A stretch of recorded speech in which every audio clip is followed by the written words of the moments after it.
ঈদে মিলাদুন নবী এটা ইসলামের একটা বড় বিদআত।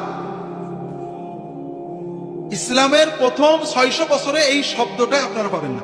আজকে আমি জামে মসজিদে যেহেতু আলোচনা করেছি, এখানে বিস্তারিত বলবো না। রাসূলুল্লাহ সাল্লাল্লাহু আলাইহি ওয়াসাল্লাম থেকে সাহাবীগণ 600 বছর সিরাতুন নবী, সাহাবী তাবী, চার ইমাম আবু হানিফা, আমাদের আব্দুল কাদের জিলানী, কি বলে ইমাম গাজালি সহ সবাই, তারা কেউ মিলাদুন নবী পালন করেনি, সিরাতুন নবী পালন উদযাপন আলোচনা করেছে, সেটা সারা বছর এবং সারা বছর।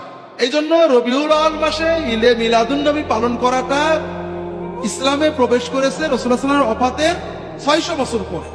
তবে রাসূলুল্লাহ সাল্লাল্লাহু আলাইহি ওয়াসাল্লামের মিলাদ পালনের সুন্নত পদ্ধতি হলো মিলাদ দিন না বার, সোমবার প্রতি সপ্তাহে। বছর ঘুরে আসলে আপনি একদিন নবীর আশিক হবেন, এটার দ্বারা ইসলামের কিছু হয় না।